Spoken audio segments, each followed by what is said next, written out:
What is the difference between sane and insane? Is it a clear, sharp line?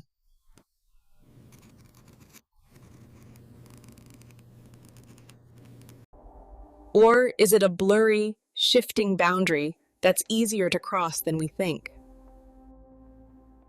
What if the very people we trust to guard that boundary, psychiatrists, doctors, nurses, couldn't actually tell the difference? What if a perfectly sane person could walk into a mental institution, tell one small lie, and find themselves trapped inside the system, stripped of their identity, and branded as mentally ill? In the early 1970s, one man decided to find out. His name was David Rosenhan, a professor of psychology at Stanford University. And he designed a daring, deceptive, and frankly dangerous experiment that would hold a mirror up to the field of psychiatry. The reflection it showed was so shocking, it would change the way we think about mental illness forever. This is the story of the Rosenhan Experiment, a landmark study that fooled a nation's top doctors. But it's also the story of a scientific legend that, half a century later, is beginning to unravel. The plan was audacious in its simplicity. Rosenhan gathered a team of 8 people to act as pseudo-patients. This wasn't a group of random thrill seekers. They were a diverse and accomplished bunch. There was a psychology grad student, 3 psychologists, a pediatrician, a painter, a housewife, and Rosenhan himself. Each of them scheduled an appointment at one of 12 different psychiatric hospitals across 5 American states. Their mission had 2 parts. First, to get in. They were to tell the admissions doctor just one single lie. They claimed to be hearing voices. And not just any voices. They were specifically coached to say the voices were often unclear. Rosenhan chose these words carefully. They were meant to suggest a kind of existential angst. But they had no connection to the classic symptoms of any known mental disorder. The second part of the mission was the real test. The moment they passed through the hospital doors, they were to stop simulating any symptoms whatsoever. So what happened? Every single one of them was admitted. Not a single pseudo-patient was turned away. And their diagnoses. 7 were diagnosed with schizophrenia. 1 with manic depressive psychosis. Once inside, their reality shifted. This is where Rosenhan's most famous concept comes into play: the stickiness of labels. The staff, now viewing them through the lens of their diagnosis, began reinterpreting all their normal behaviors as symptoms of their supposed illness.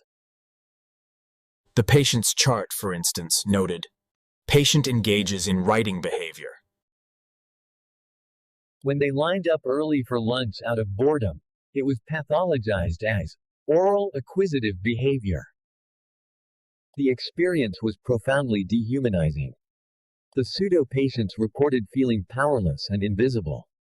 But here's the most incredible twist of Part 1. While the highly trained professional staff were completely fooled, many of the actual patients were not.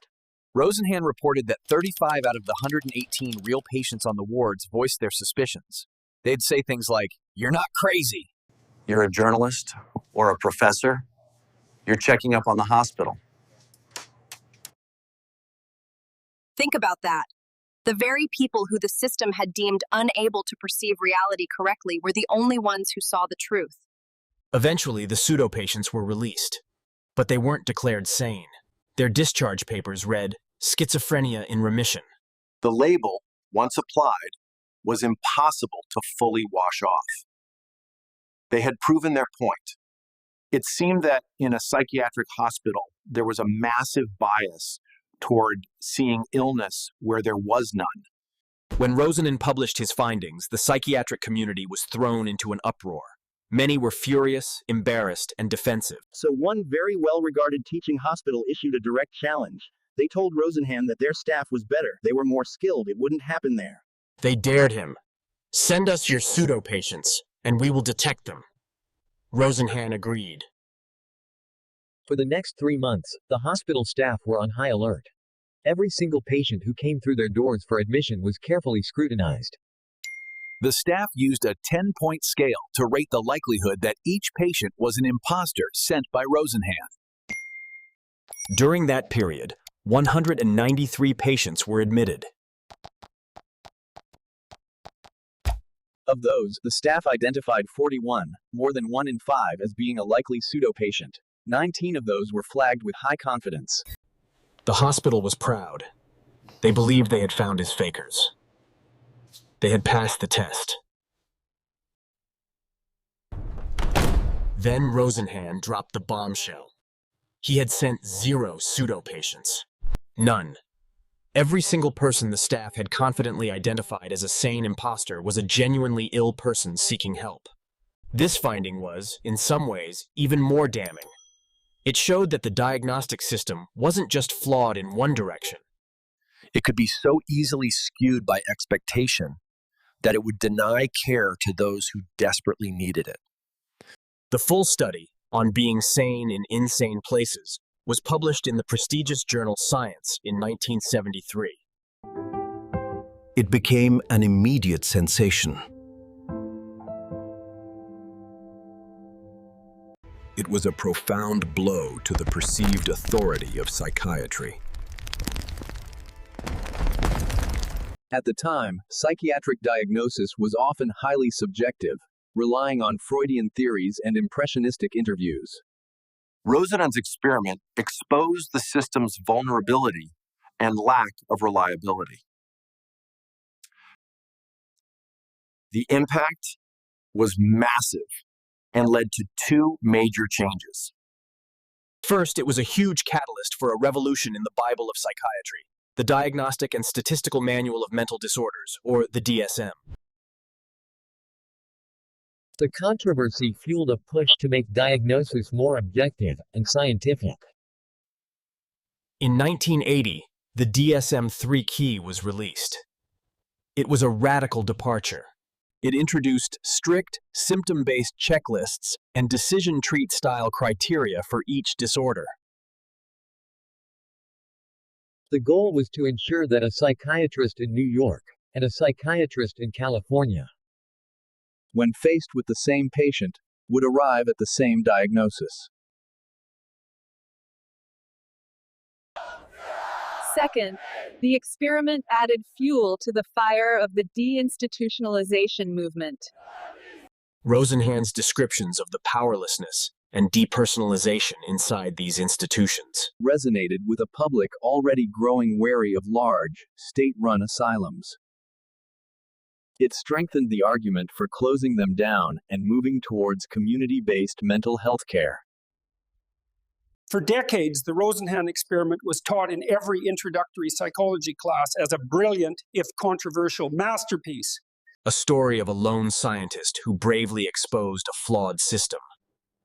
But what if the story itself was flawed? Even in the 70s, critics argued that the experiment was unfair. If you go to a doctor and lie about coughing up blood, they argued, you should expect to be diagnosed.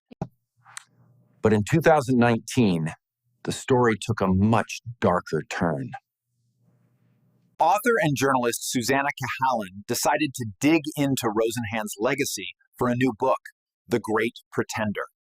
She gained access to Rosenhan's unpublished notes, his diary from the experiment. And what she found threatened to bring the entire story crashing down. Cahalan's investigation uncovered shocking inconsistencies.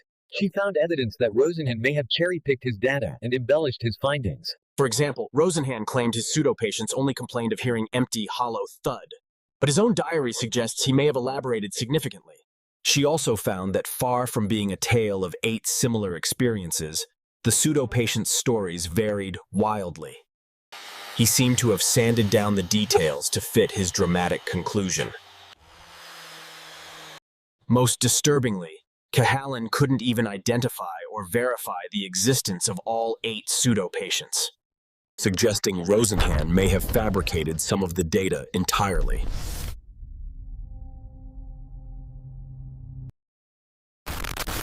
The hero of the story suddenly looked like an unreliable narrator. So where does this leave us? The Rosenhan experiment is a paradox. On one hand, it's a piece of scientific research that is now considered by many to be deeply flawed. On the other hand, its conclusions, even if arrived at through questionable means, sparked a necessary revolution. It forced psychiatry to become more rigorous, more evidence-based. Perhaps the ultimate lesson isn't just about the line between sane and insane. Perhaps it's about the line between a scientific finding and a good story. Rosenhan proved that a label could change how we see a person. But his own story also shows how a compelling narrative, true or not, can change the course of science itself. So what do you think? Was Rosenhan a scientific hero who did what was necessary to fix a broken system? Or was he a fraud who sold the world a powerful lie?